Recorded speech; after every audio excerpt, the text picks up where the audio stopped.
guys, welcome back to this week's edition of Cooking with the Delightful Diva. I'm your host, Chef Steph, and today we have a special guest with us, my good friend Charles. Charles, how's it going?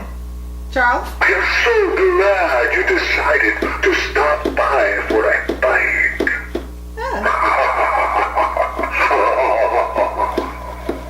Thanks, Charles. Thanks. Charles is here in honor. Please welcome. It is wonderful Great. to be in a house so full of life. Now you're being rude. Thanks. Okay. So Charles and I are making some dishes for our first Halloween special. We are making our graveyard taco dip and our witch's brew. So you guys sit back and relax and let's get started. First up on our list today is going to be our graveyard taco dip. And to do this, we are going to need some cookie cutters, or if you're really crafty, just a really sharp knife. So for my cookie cutters, I'm using an assortment of Halloween shapes. So I have some tombstones here, they're cauldrons, you can get cats, bats, ghosts, pumpkins, just whatever your favorite Halloween cookie cutter is. Go ahead and pull those out, and you're also going to need a sharp knife as well as some tortillas. Now I'm using whole wheat tortillas, but you can use any kind of tortilla that you'd like. Let's go ahead and get started cutting these up.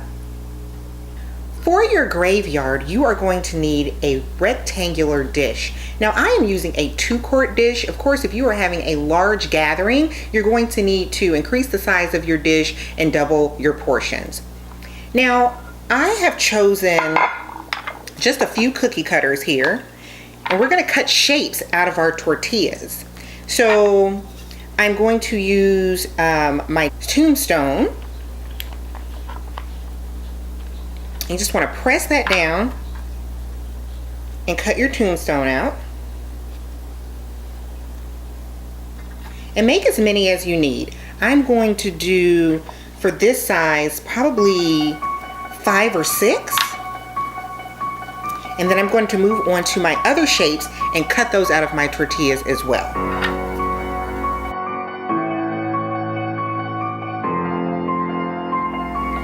Make sure that you have already preheated your oven to 350 degrees. I've gone ahead and cut my shapes out. I have some tombstones, I cut out a little scaredy cat, and I even made a tree. Well, kind of looks like a tree.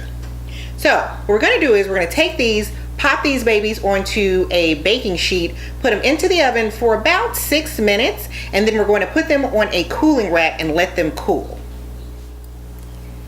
Now we're going to put together our ingredients for our dip.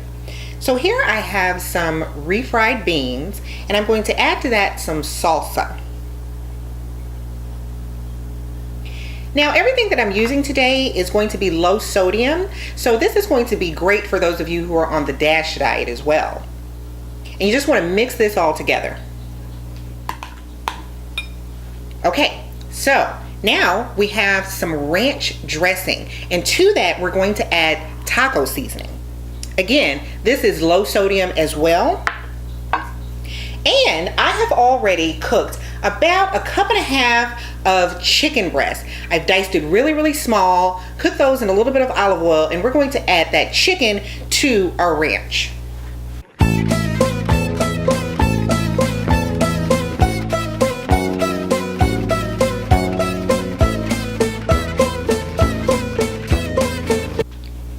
Once you have all of that mixed together, we're then going to put in a layer of our refried beans to our graveyard dish.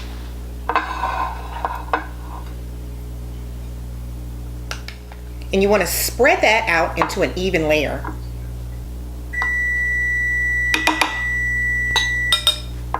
Sounds like our tortillas are ready. Next, you want to take your ranch and chicken mixture and spread that in an even layer on top of your refried beans. Once you have both of your layers assembled, you then want to pop this into your refrigerator for at least 30 minutes up to a couple of hours and let this chill. I've taken my dip out of the refrigerator now that it's chilled. We're going to go ahead and uncover it. And just before you serve it, now is when you want to put your finishing touches on it.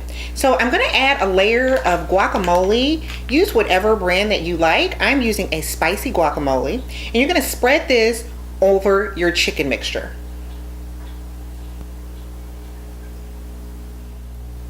After your layer of guacamole, we're going to sprinkle in some chopped pitted olives. And we're using black olives.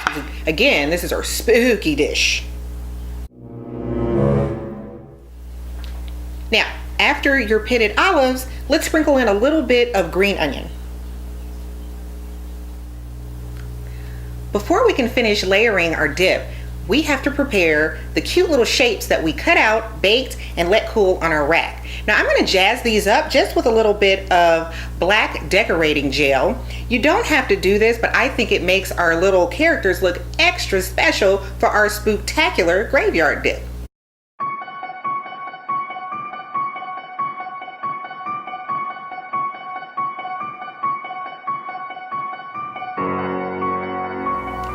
After you finish decorating your shapes, it is now time to put them in your graveyard. So I'm gonna stick my tree in. Be extra careful with these because they are delicate and they will break, and you don't want to have to start all over again with these. So just figure out what your design is going to be and then place your items in your dish.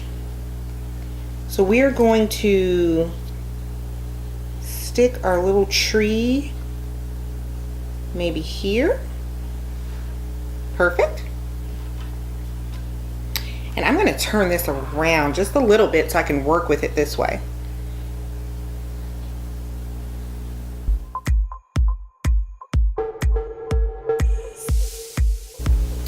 There guys, what do you think? How does that look? Now, after you have finished putting that on here, we're then going to just top it with a little bit of lettuce and some seasoned tomatoes. Next up in our holiday edition, we're going to make our witch's blood brew. First, I'm going to add in some frozen cranberry, some fresh squeezed lemon juice, and then we're just going to add in equal parts of cranberry juice, grape juice,